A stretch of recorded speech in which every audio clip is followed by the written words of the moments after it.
Hello, I'm Blubbly's mom, and this is the 7th and penultimate video where I recap what I played over the last month.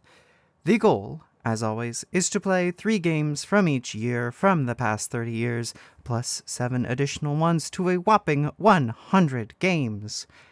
I'll be honest, when I started, I had assumed I'd get a lot closer to the end of the year before finishing, and now, that's not looking like the case. The current standings are as shown on screen. Right after I released June's video, I took a real close look at my list to reevaluate titles, and a lot of stuff moved around. Some stuff dropped or raised dramatically, and there were a couple that just moved a couple spots. If you've watched my other videos, spot the difference.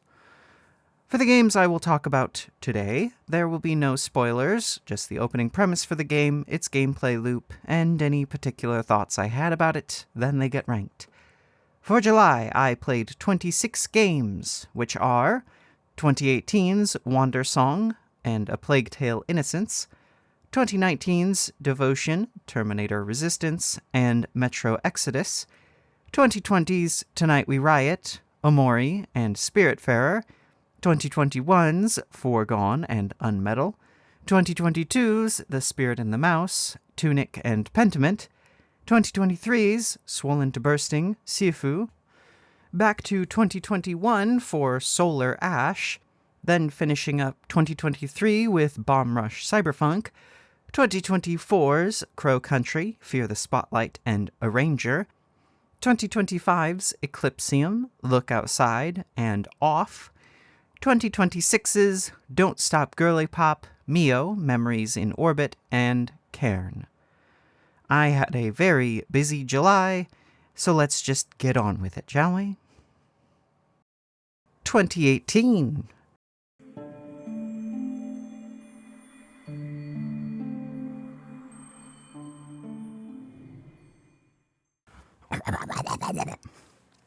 That's not the recording. Wandersong. It's Cute is a puzzle adventure game developed by Greg Lobanov and published by Humble Bundle.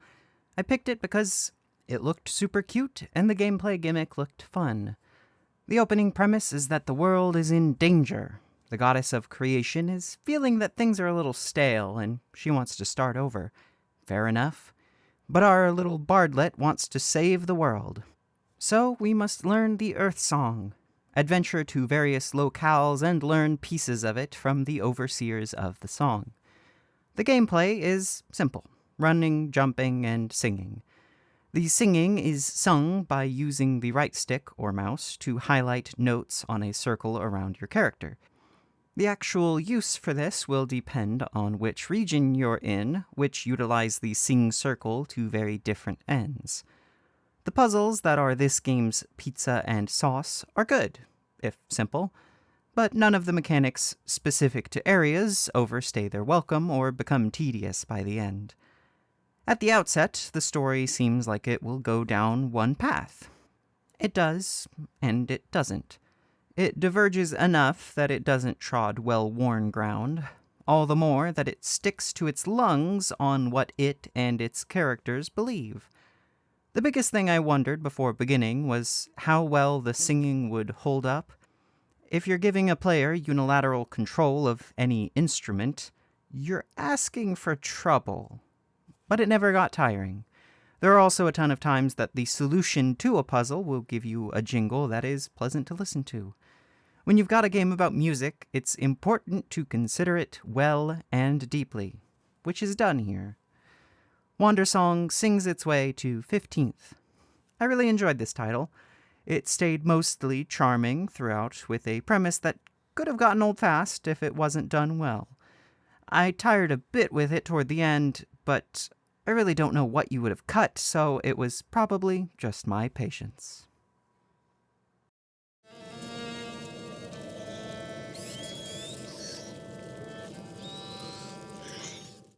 A Plague Tale, Innocence, the most blatant anti-rat propaganda, is an action-adventure stealth game developed by Asobo Studio and published by Focus Home Interactive.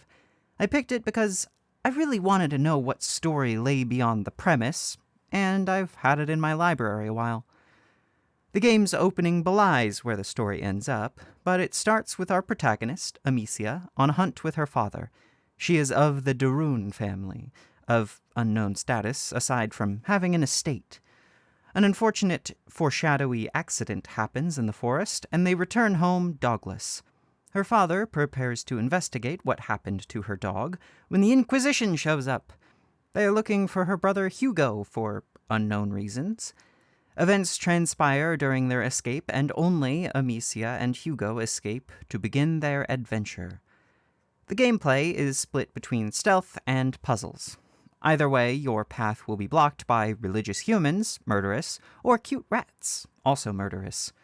The humans put up your typical challenge in stealth games, walk around and look at noises. While generally most of what you're doing is waiting and throwing rocks, the game does give you additional tools.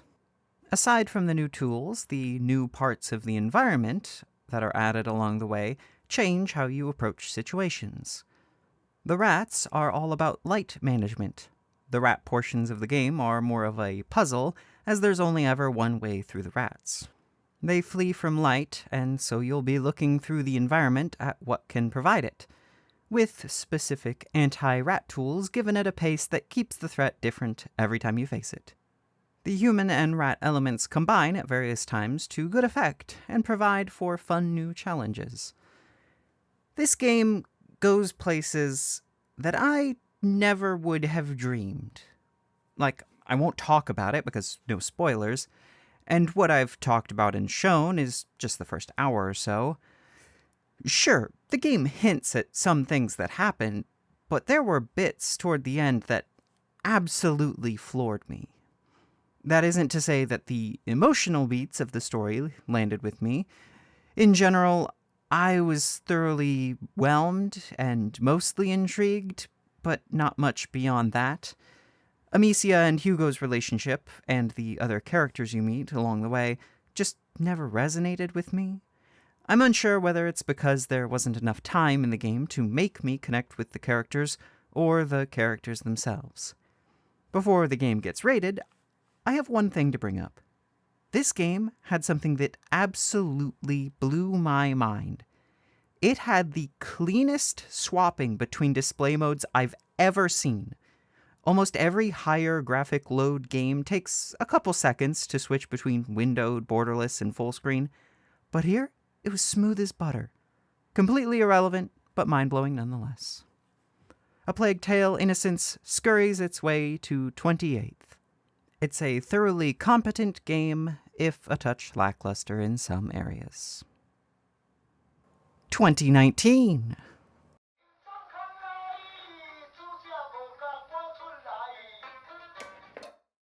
Devotion, a perfectly wrapped, out-of-the-box horror, is a psychological horror game developed and published by Red Candle Games. I picked it because censorship is garbage, and it seemed cool and unique. The opening of the game is hard to snippetize, so I'll paraphrase the developer's description. Delve into the life of a family shadowed by religious belief. Explore a 1980s Taiwan apartment lost in time, gradually shift into a hellish nightmare. Delve into the vows each member of the family has made, and witness their devotion. The gameplay is a first-person horror walking simulator with puzzle elements. I say elements because there isn't much that isn't just pick up item X and use it where it seems appropriate, but it never felt tedious. Even in spots where it's more open to explore, the map is small enough and the move speed is just right. The story and atmosphere are great. The game tells you about the family non-linearly, but the pacing and what information is revealed is well done. You're picking up bits and pieces of the puzzle to fit them together. By the time you know enough about the family, it slips seamlessly into a linear path to the end of the game. The whole game is so well put together that it's hard to describe for an amateur writer like myself. It's the pacing, as I mentioned. It's using the layout of the tiny apartment in really clever ways. It's utilizing gameplay and the different eras smartly. It's using scares minimally but effectively, and knowing when to back off on horror. all these elements and more are just things that led to a well-crafted game. I'd also be remiss to talk about this game without talking about its censorship. Let me tell you, before finding out why, I had assumed it was because of some political event depicted. Instead, I come to find out that it was because of a joke asset the developers claimed was meant as a placeholder. Given the rest of the game's devotion to keeping things set in the 80s, I believe the anachronistic Winnie the Pooh joke was indeed a placeholder. For what amounts to a tweet like, "Hey, leader of a nation can suck eggs," it's unfortunate that it had such a tremendous backlash and removal from platforms. I'm just happy it's still purchasable on their website and not entirely removed. Devotion devotes itself to getting the 6th spot. As much as I kind of picked this game specifically because of its censored nature, I was delighted to find the game was just great. If this looks interesting, I recommend picking it up, or Red Candle's other game that I already bought, 9 Souls. Also, pick it up on their website. You can get a DRM free version or a Steam key, but either way, more money goes to the devs.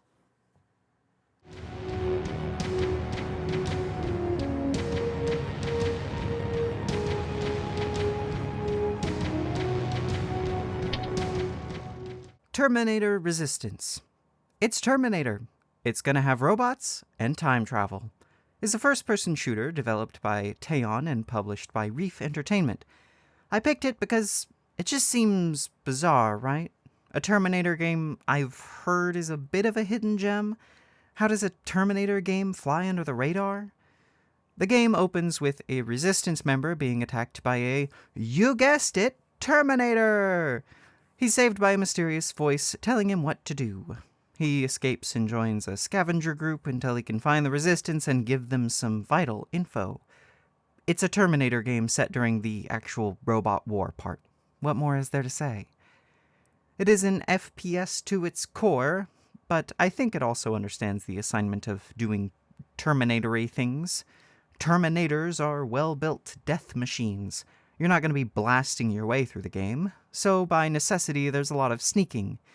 The sneaking itself is fine. They're really dumb machines, but the shooting is good. The progression of using what amounts to throwing pebbles to actual weapons is quite nice. You're also going to be scavenging a bunch. Ammo and supplies are a slight premium in the robo-apocalypse, so you'll be scurrying around the periphery picking up trinkets. I never really struggled against the constraints of supplies, but I played on normal.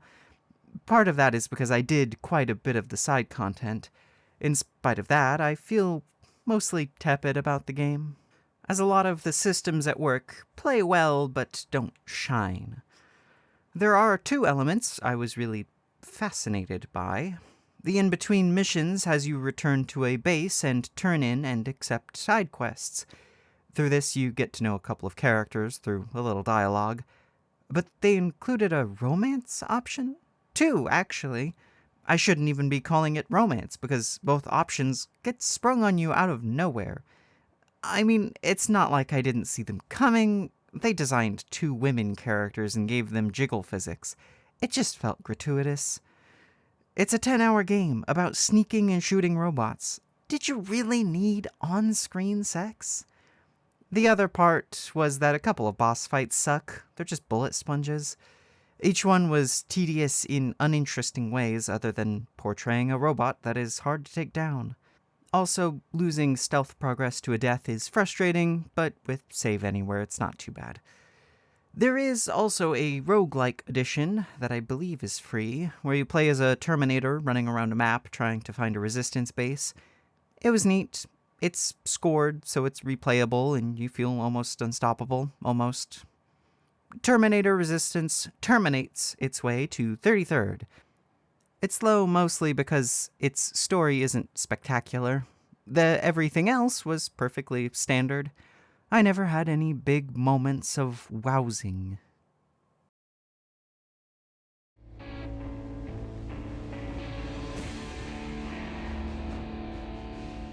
Metro Exodus. Surely not everywhere we go will have murderous little freaks. is a first-person shooter developed by 4A Games and published by Deep Silver. I picked it because I've played the first one, got most of the way through the second, and this one just seemed better.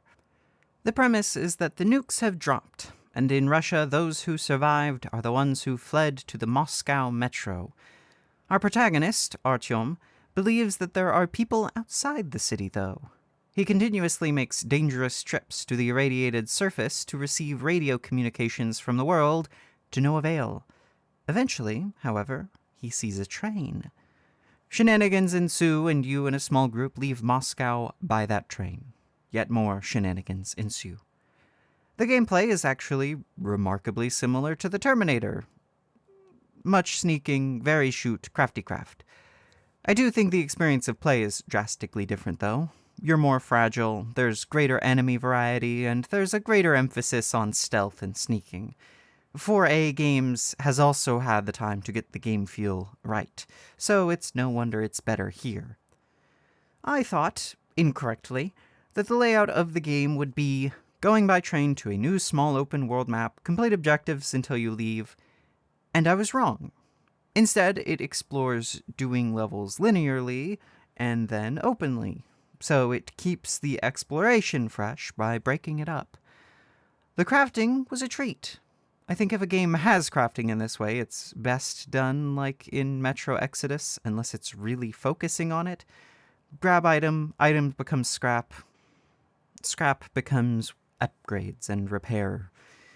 I think most games are doing it like this anyways, but yeah.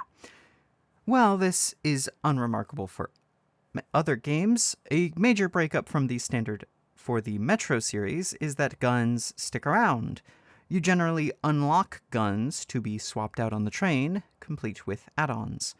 The weapons degrade, you repair them. I'd say it felt better than the other two, but it also makes more sense as you have a specific hub that you're returning to. And those guns do see quite a bit of use, in spite of it being a stealth game. Aside from some inevitable human firefights, there are also the monsters to tend with. So how does the gunplay feel? Good! I don't have anything else here. The last little bit I want to talk about is its story. The Metro games, to me, have had a very singular story where the endings are based on gameplay choices instead of binary dialogue ones. This remains true here, but also, there are stories in the zones that you visit that are just as interesting as the overarching one. Metro Exodus rides the rails to 5th. I enjoyed just about everything from this game. An absolute joy to play. 2020.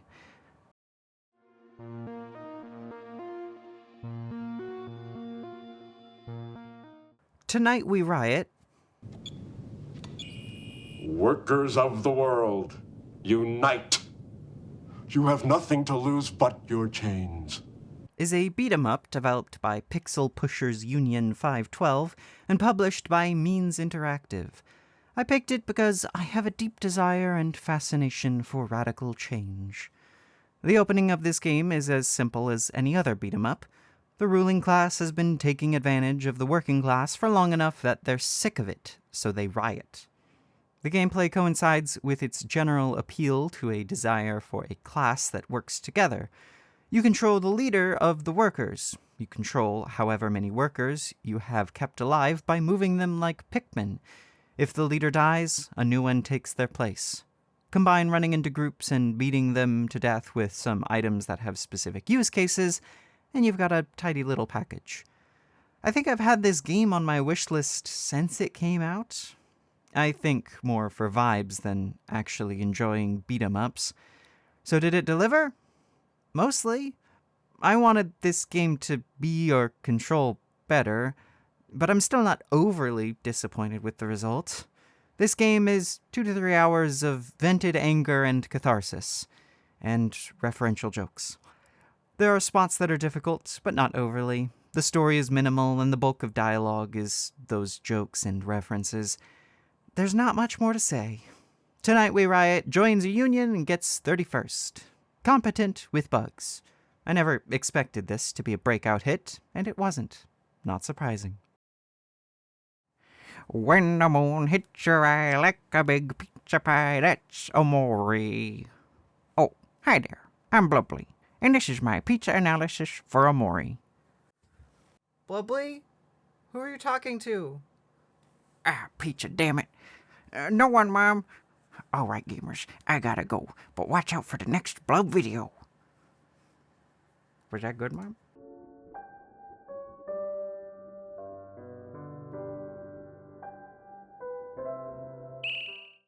Omori? I don't want to be here.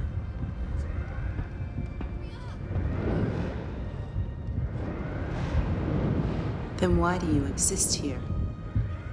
Is an RPG developed and published by Omocat, LLC. I picked it because, well, I had it on my radar, sure, but I also had a coworker recommend it to me a long time ago. So, if you're listening, Chocobo Girl, I hope you're doing good, and I finally played it. Omori opens with our character, Omori, in white space. Aside from a handful of items, it is a white void. A bit of wandering, and we find a knife, and a door opens. It opens to our friends. I'll skip forward a bit and say one of them goes missing, and we need to find them. That's the setup. Omori's gameplay is yet another RPG Maker game with yet another twist. Turn-based battles are enhanced by emotions, a weakness triangle revolving around happiness, anger, and sadness. Aside from the advantage, each emotion also acts as a status effect. Then, being a neutral emotion will just put you outside of the triangle. It's a good system, and managing your emotions during fights is an interesting balance. I think most of the weirdo RPG Maker games I played up until now were in line with what I expected. Usually it's a quirky or surreal world with its own logic. Your part to play is exploring that world and following the specific story of whatever character you're with. Omori kept me on my toes a lot more. It's more than just a bizarre world. If you know anything about Omori, or open the game, it has content warnings, so you know things will get serious. Much like its kin in Mother or Lisa, it does the serious just as well as its humor. More so, I'd say. The comedy of the game exists in tandem with its dark undertones instead of clashing with them. There are so many cute pixel art pals, not so cute ones too, but they're all well designed and a treat to look at, even the ones that really want to kill you. Omori depresses its way to second. I can't really talk about why this game ranked so highly on account of, spoilers, but suffice to say, it's really good.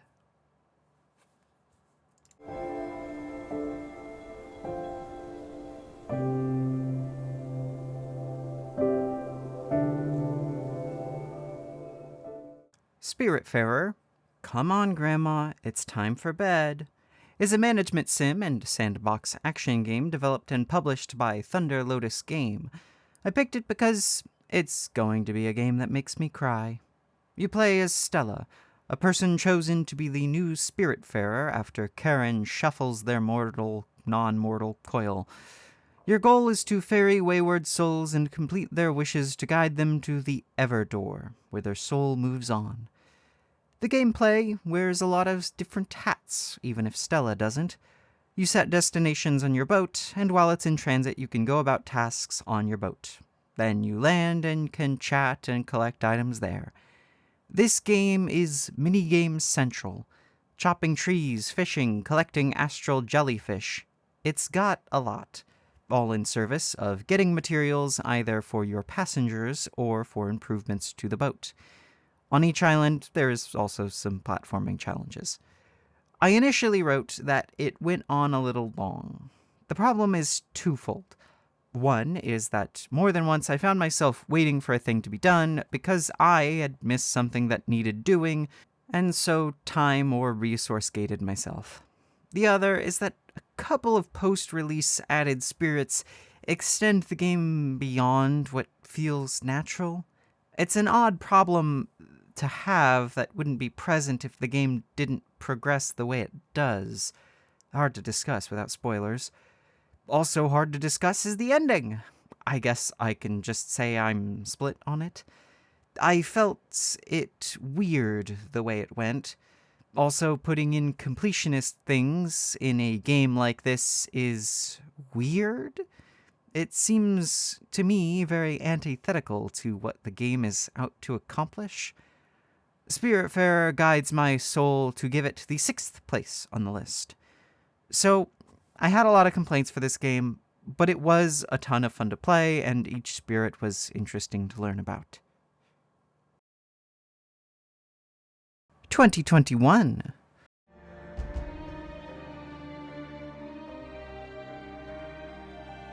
Foregone, a game that looks a lot better than it is, and it looks pretty good, is an action platformer developed and published by Big Blue Bubble. I picked it because it looked sick as heck. The premise of Foregone is that something happened to ruin a kingdom, and you, as arbiter, must put a stop to monsters. The gameplay is a side-scrolling, not beat-em-up, not hack-and-slash combat. There aren't many platforming bits, mostly just killing monsters. The monster killing is fine, mostly. They also included ways to do short missions to get better weapons. An enormous part of this game is loot, oddly. Enemies will drop weapons and armor and trinkets, which can have different rarities. Then those can be broken down for money to upgrade other weapons. Then there's the side content, which you can use to change modifiers of the equipment. I don't get any of this. I don't know why it's not just a weapon selection and you unlock different ones as you go. For replayability, I guess, I didn't like the system. I'll admit, I expected a Metroidvania and got action platformer. That's on me. Foregone orbits its way to 38th. It was pretty fun, but not a ton of fun. A short runtime means you could do a New Game Plus at higher difficulties or hunt for better loot, but I didn't find the loop compelling enough for it, nor do I find loot as a concept compelling.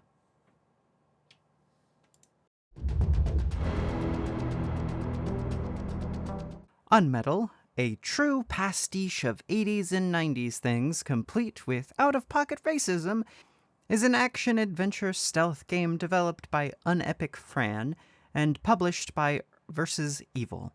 I picked it because I love Metal Gear.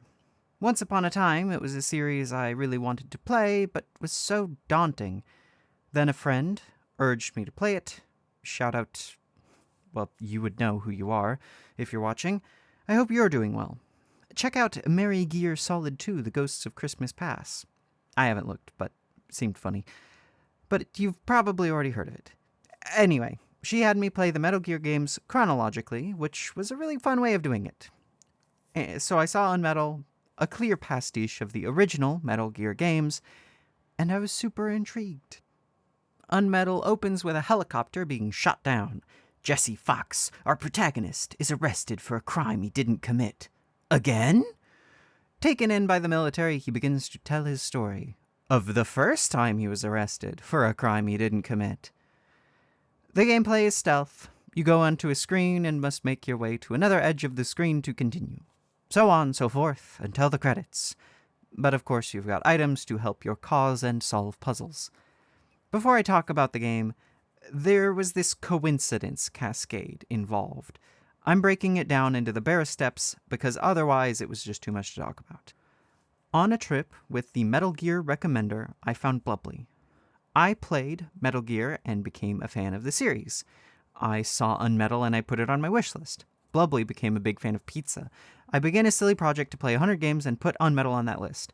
I was waiting to play UnMetal at some point, so I looked at the DLC. There is a DLC which replaces the voices with creators that I didn't recognize, but one name caught my eye, Skinned Teen. Curious about the person, I search on YouTube. She's bigger on Twitch, but not relevant.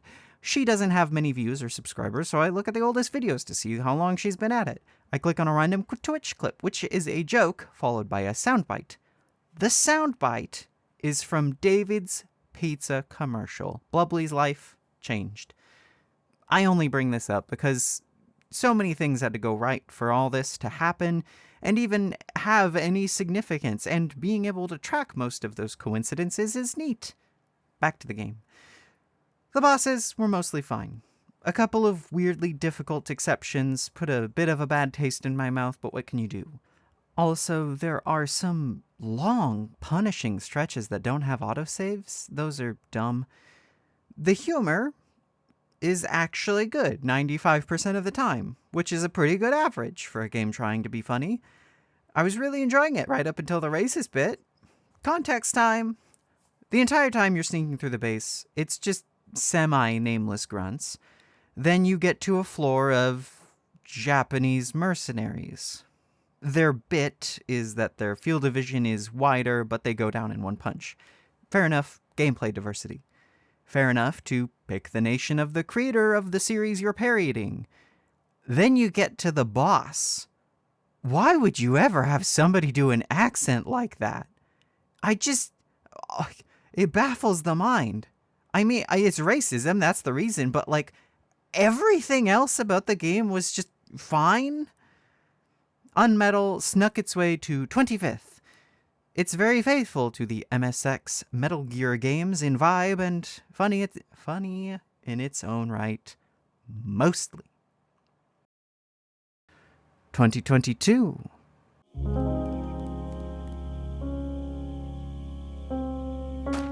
The Spirit and the Mouse, French Pikachu simulator, is a puzzle platformer developed by Albloon and published by Armor Games Studios.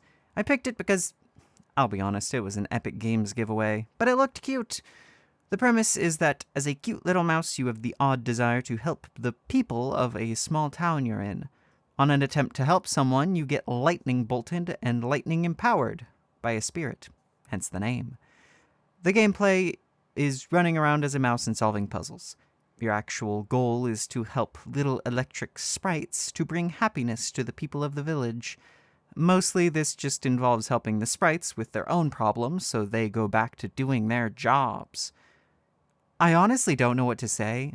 The game isn't entirely sauceless. It's cute and kind of heartwarming, but I don't know. The Spirit and the Mouse electrifies the 60-second spot. This is the lowest a newest game has gotten in quite a while. It just fell flat for me.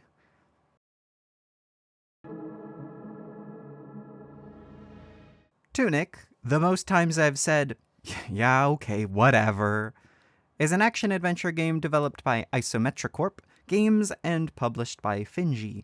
I picked it because it's a cute little Zelda-like and you play as a cute little fox. The premise is, well, that's kind of spoilers. The gameplay? That's also kind of spoilers. Writing this and thinking about the editing I'll have to do around the game is also going to have to include no visual spoilers because almost the entirety of this game is solving puzzles and mysteries. Sure, there is combat and it's pretty good for its simplicity, but aside from that, this is a go in without knowing anything about the game. I can say that the story, or lore rather, is minimal but interesting. The puzzles range from clever things to things I never would have imagined. I think the only other game that I've played that I can compare it to is Outer Wilds. Tunic makes me go, "You did what?" all the way to 6th. It handles so many of its reveals and puzzles fantastically that it really captures a sense of wonder and discovery throughout its runtime.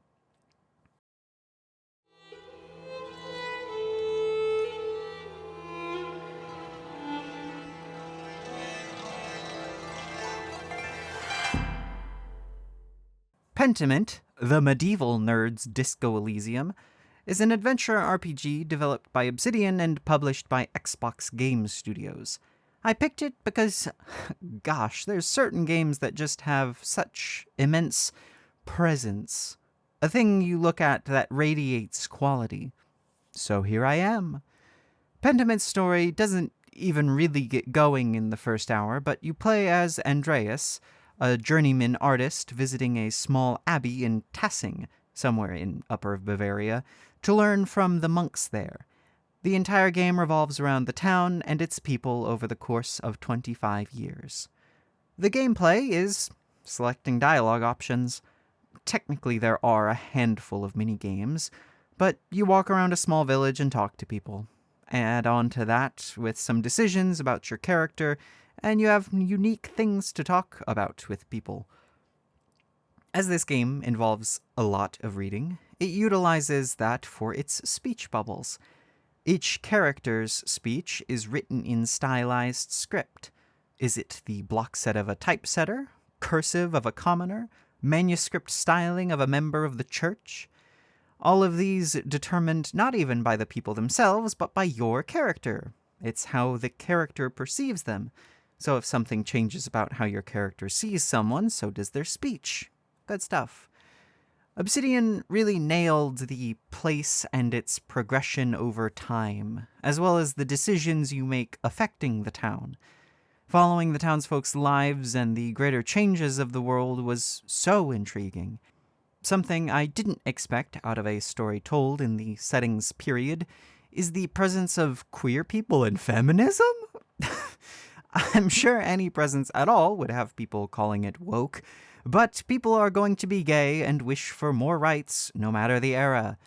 The gay elements are definitely more on the back burner than the feminist ones, but it's done well. Some characters lament women not being able to own property. Then later in the game, you meet the Poor Clares, nuns who are firmly in the belief of women's subservience. So it's not like every woman is demanding equal rights. Is it historically accurate? No idea, but at least feels grounded in the time period. Pentiment sketches itself in the second spot. I was really pleased with Pentiment. For the first hour or so, I was skeptical of what it would offer me, but I quickly found myself invested in the characters and world. 2023.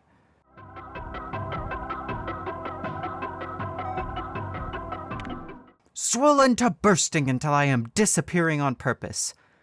Oh god, I really hope the developer transitioned. If you're listening, there's always time to be yourself. Is a weirdo RPG developed and published by December 7th Creative Business Corporation. And yes, I typed my script with all caps. I picked it because that title, right? Also because of being a self-proclaimed weirdo RPG. The story opens with a UFO crashing in a small town called Vomit. You are a parcel carrier, though, and the job's got to get done. After that, though, the day's yours. You walk around and talk to people and interact with stuff. As much as it bears the title RPG, and it looks like an RPG Maker game, there are no fights, sort of. You do have a level, determined by items you've milked, but the fights play out without input, just a test of whoever's level is higher. So it's mostly a puzzle of figuring out where to go and what to do. I liked the abstraction of combat. In a lot of RPG Maker games, it's boilerplate, aside from names swapped around, but this is a really solid approach. Also, it gave me big Petscop vibes in spite of never having consumed any kind of Petscop content. It's just kind of the vibes, I guess. Swollen to bursting until I am disappearing on purpose puts on the affect of being 8th. Solid little weirdo RPG, and it hurts too. Maybe I'm just a sucker for little art projects like this.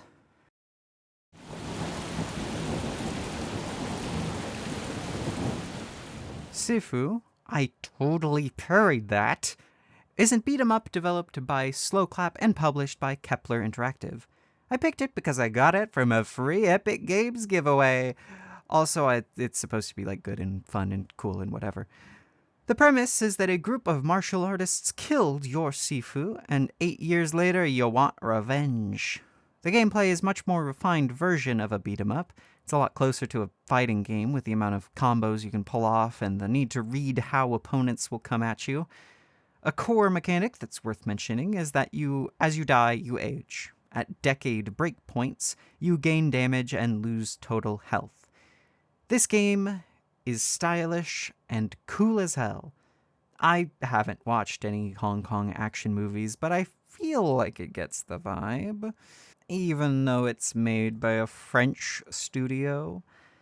When you get it down and nail the flow of combat, you feel untouchable. a whirlwind of fists and weapons. That said, I think I'm just bad at this particular brand of game fighting. This game is a lot closer to a fighting game than a beat 'em up or like a Souls-like. I don't really have skills in that domain, but I'm not bad at Souls-like, so I muddied my way through this game. And there definitely were enemies that clicked and those that didn't. Sifu ages up to 25th. It was really good, and the only thing that dampened my experience with it is my personal experience. Past this point of games, I was in a bit of a hole, just kind of playing a bunch of stuff and not writing enough notes or thoughts before the next one. That, combined with talking about good games requiring more well thought out thoughts about what you praise and how you talk about it, these might be short. So let's just get on, shall we?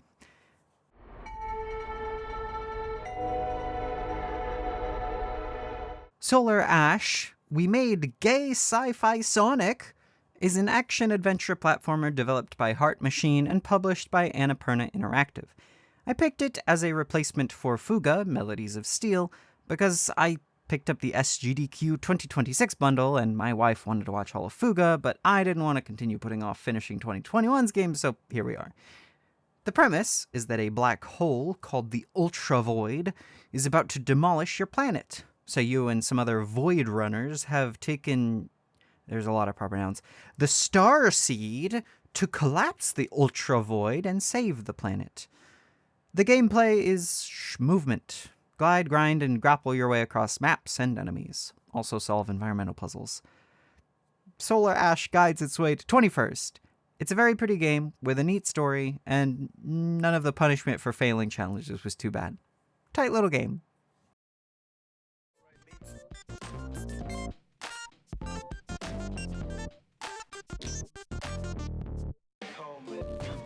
Bomb Rush Cyberfunk, Jet Set Radio for the new generation, is an action-adventure platformer developed and published by Team Reptile.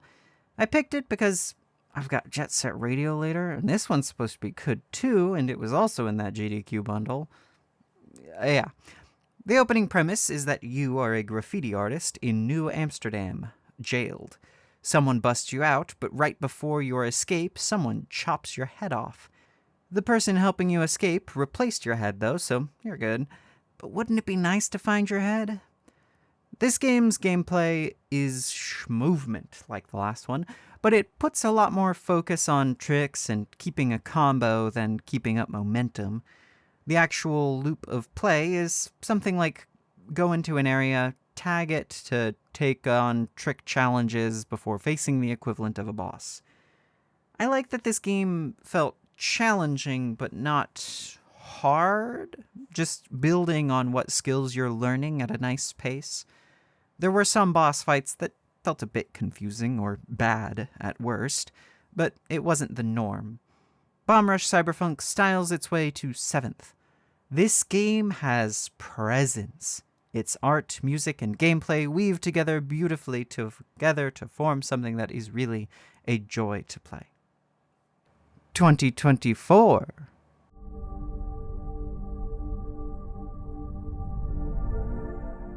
Crow Country. Everyone wants to run around a shut-down amusement park and shoot monsters, right? It's a survival horror developed and published by SFB Games. I picked it because, wow, it looks good. Survival horror is my jam, and this looked great. The opening is that you are going to an amusement park to look for a missing person. You get there, and while things are clearly not right, it doesn't take long before monsters show up. The gameplay is much like Resident Evil's. It has some basis in Silent Hill, but there's more horror than survival here. You'll run around a park shooting or avoiding monsters while trying to solve bizarre puzzles incorporated into an environment that shouldn't have them. Crow Country has style, and it has grace. The aesthetics of the game are on point, and framing everything in this doll-like manner keeps the creep factor and low fidelity in lockstep. Its puzzles were mostly solid. Mostly it's just remembering where an item could be used and going to that location, but it still feels good figuring out those configurations. The story is also really strong, not in an overly narrative way, but I was always excited to find more notes and pieces of the puzzle that is Crow Country. It builds up to a satisfying conclusion as well. Crow Country steals a cop's gun at third. I love survival horror. I love this game's aesthetic, and it didn't outstay its welcome. It was fantastic.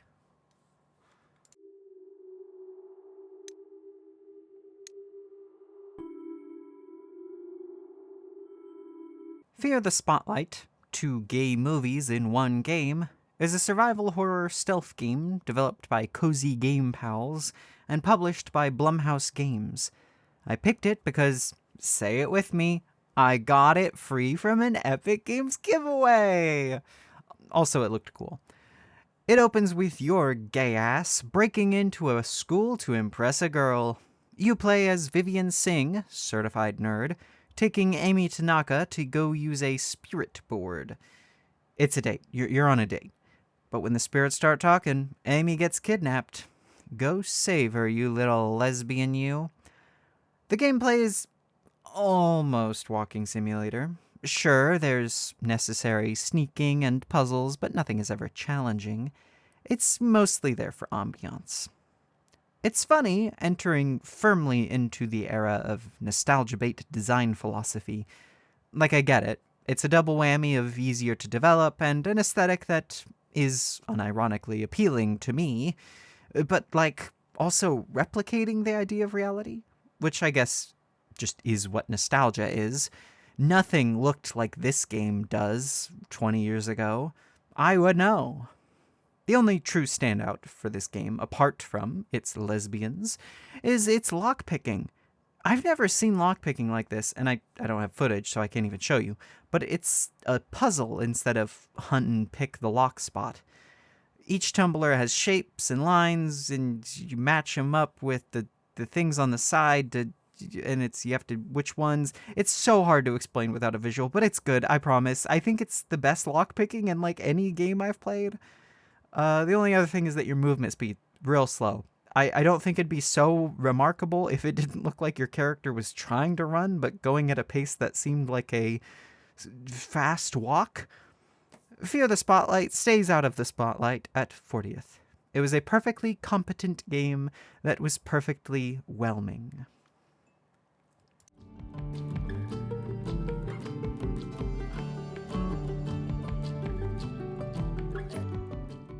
Arranger, I don't have a blurb for this one, is a puzzle game developed and published by Furniture and Mattress.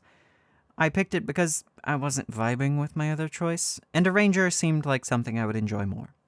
Arranger's opening is of someone running through the forest to save a child by leaving them at a town. Later, you are that child who doesn't move like everyone else in this world, and you yearn for adventure. Your movement is puzzling. Instead of just your character moving along the tiles of the world, each movement moves the line of tiles you are in along with whatever occupies those tiles. If you move into a wall, you can even pop out the other side. Solve puzzles with this mechanics, with various quirks thrown in the mix as you go, the standard puzzle game. It was really cute. The world you move around on is separate from the background, so sometimes you get story beats illustrated in the background, which is really fun. The puzzles were all clever, and while I'm certainly no game designer, it felt like they had done most of what there was to be done with the central mechanic and with what they wanted to say with the story. So, Arranger moves the world to get 22nd. Yet another game that was just solid across all categories: art, music, story, gameplay. 2025.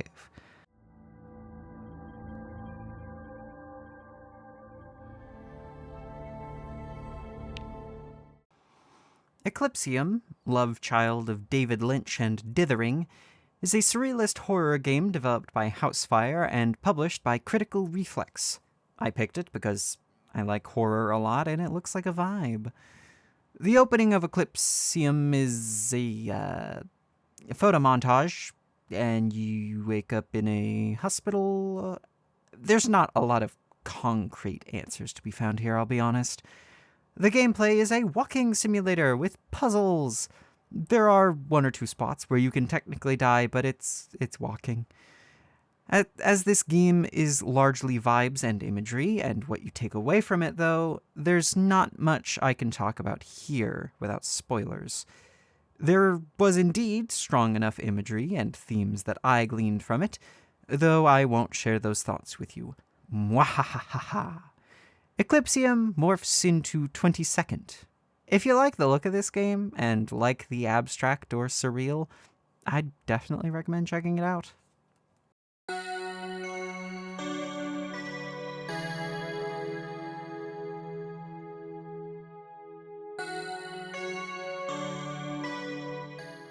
Look Outside I can't look. I'll look for a second. is a survival horror RPG developed by Francis Colomb and published by Devolver Digital. I picked it because of Germa. Like, if I didn't think it looked good, I wouldn't try it. But because Germa is so positive about it, I didn't pick Withering Rooms because I watched him play that. Here I am. The game opens with your character, Sam, waking up and getting the urge to look outside.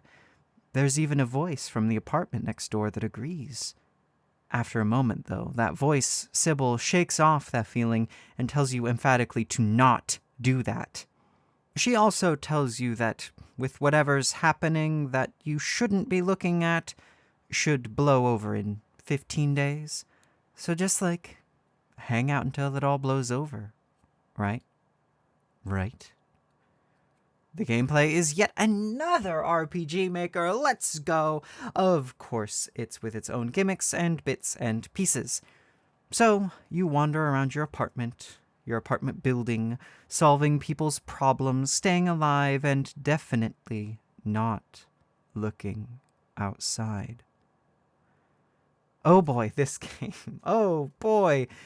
It's so good that when I was doing a write-up for this month, I skipped over it so I could ruminate on it more, then come back to it. Even then, it still feels like I didn't write enough about it. The mysteries, horror, reveals, and intrigue are great. Starting with a single point of information and building from there is fantastic. Look Outside does it great, too. Between learning about your apartment, neighbors, and whatever the heck is outside, the systems of the game are also part of that discovery.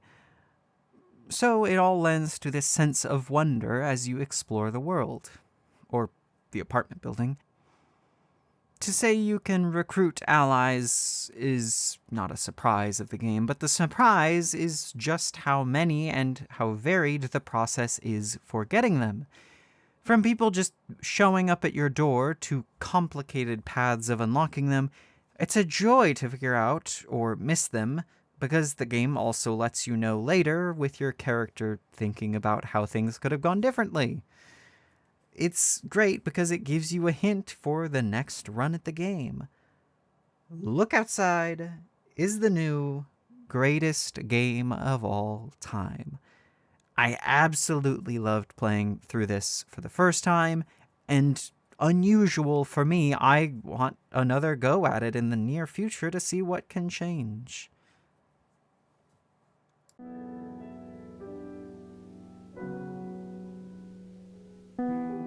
Off, I don't have the Christian trauma for this, is an RPG developed and published by Unproductive Funtime, then Fangamer for the remake. I picked it because I want to beat Off. Okay, jokes aside, it has the same vibe of Mother 3 in that for a long time it was limited by language, so when a remaster in English was announced, I was so excited to get Off. The opening premise is that you, literally you, the player, are helping an entity called the Batter to drive off evil spirits from the world. You are given a brief introduction by a cat named the Judge, then sent off to the first world. The gameplay is boilerplate RPG Maker to its detriment. Run around and fight spirits and bosses. I don't know if it's because I was coming off of Look Outside, but this game fell so flat for me. Gets off the station at 70th. I recognize what it's doing, and it seems like it's got some good bits, and I don't think you necessarily need intricate RPG Maker combat overhaul to be good. I just don't have any kind of emotional connection to anything this game is doing. 2026.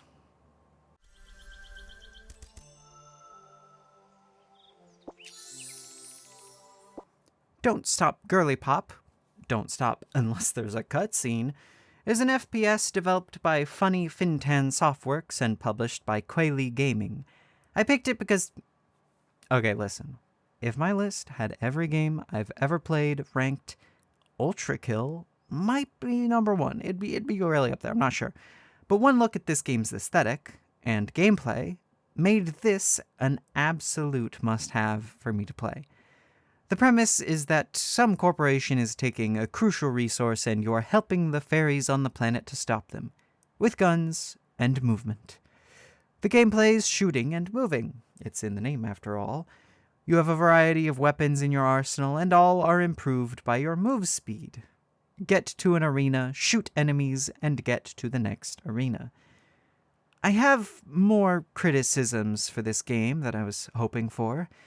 Like, the music was fun, the visuals are fun, if a bit of a mess at times.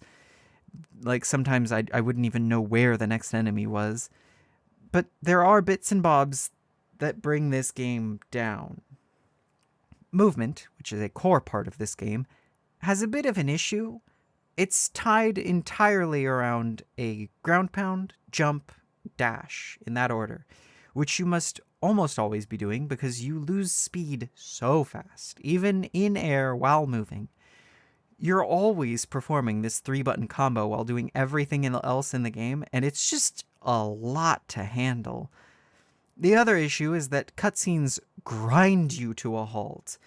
And while I didn't want to skip them for the first time, well, it's like the meme, this could have been an email, except this phone call could have been on the move.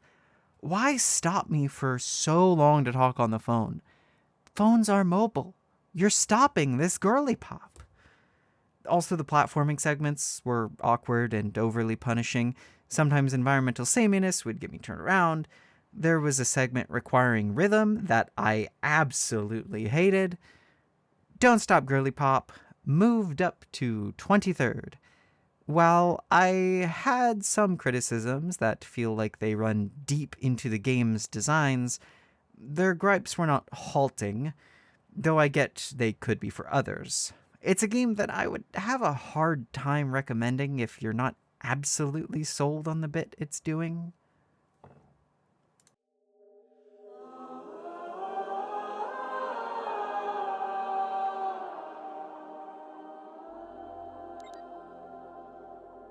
Mio, Memories in Orbit, Rats, we're the rats, is a Metroidvania developed by Woahzers and published by Focus Entertainment.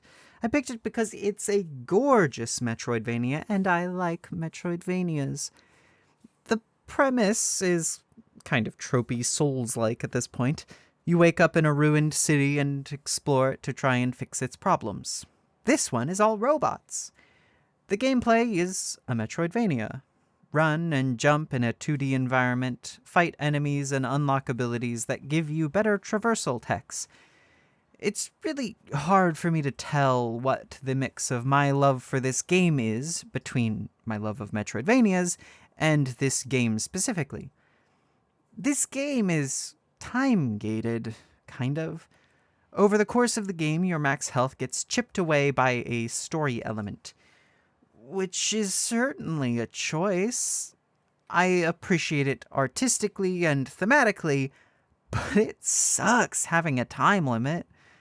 I suspect it only happens at certain locations and not after an amount of hours played, but I'm not sure. And though I wanted to keep exploring the world, I felt pressured to end the game before I just didn't have enough health for the final boss. What a final boss that was. I liked some of the bosses and disliked others, but I think it was because I wanted to keep exploring that the bosses felt like a hindrance to that. They mostly felt fair, with just needing to learn patterns, though. The most standout part for me was platforming. A rare game that gives you double jump to start means that the upgrades it gives must necessarily go beyond even that. So I was really surprised and pleased with some of the upgrades you get. Mio, Memories in Orbit, scampers its way to second. I love Metroidvanias, and this was a beautiful one. That's it.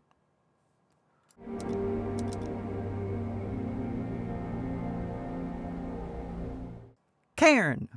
I loved playing it, despite it fumbling every step. It's a simulation adventure game developed and published by the Game Bakers. I picked it because, oh my blub, I was so excited for this game. I have a strange fascination with climbing games. I don't, play a bunch of them. Okay, Celeste, Getting Over It, White Knuckle, Grow Home. So a handful, but oh, wow. There's something about this genre that tickles me, and the demo for this game had me wanting more.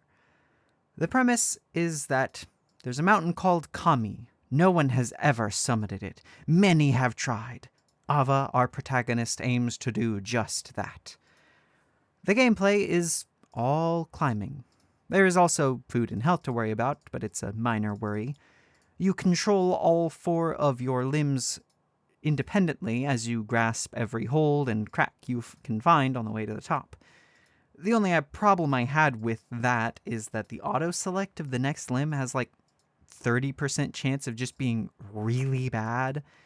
It's made up for by its being easy to manually select the limb, but it was still weird.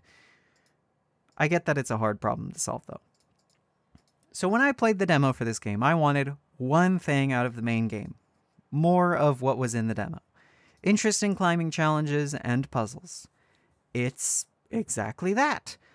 But I was curious what else the game had in store. The story or characters that would be present. The result? Way more complicated than I had anticipated. I don't have much to say about anything other than the world and story, because the gameplay is all speaks for itself and very competent. But wowzers, does this game make some interesting decisions in the story department. How native cultures and their land are treated, how mountaineering affects the environment, what it means to chase something to the detriment of you and those around you. The game touches on all of these elements, but it doesn't actually comment on them in any way, which in and of itself is weird and a kind of approval of them by lack of specific commentary. The native culture that lives on the mountain, or lived on the mountain in the past, are only ever referred to as troglodytes, which is just Latin for cave dweller, but it never gives them a specific name. Then there's the mountain itself, called Kami, which is a Japanese word for spirit, deity, or divinity. The game brushes right up against actually addressing any and all of these points, but then backs off of them before saying anything. It's bizarre and infuriating, and yet it almost reads as a critique of the things. The ending also floored me in a horrible way, which I can't talk about, but it was another thing that was just so close to being poignant and then wasn't. Cairn climbs its way to 8th. I put the game so high because the parts I picked out as critiques against the game could be critiques against the system, with taking a single step from subtext to text, even though it doesn't do that. But it's still a really well-crafted game and made me think about all of those different bits, even if it doesn't say anything about them. That's July. Also, that's 3 games from each year for the past 30 years. That's the thing. To hit the requisites. 100, however, I've just got 7 left. Technically, I already beat one of them, in July, but I'm going to put that game in the next one because it makes for a better video, you know. I'll be doing them in reverse order as well. A fun little climb back down the mountain, so to speak. So, what do I have for the final 7? 2026's Umigari, 2021's Tormented Souls, 2006's God Hand, 2003's Shadow Tower Abyss, 2001's Arcanum of Steamworks and Magic Obscura, and 2000's Jet Set Radio. I'll talk about those and the project in total and just a bunch of bits and bobs, but until then, thank you for watching and see you next time.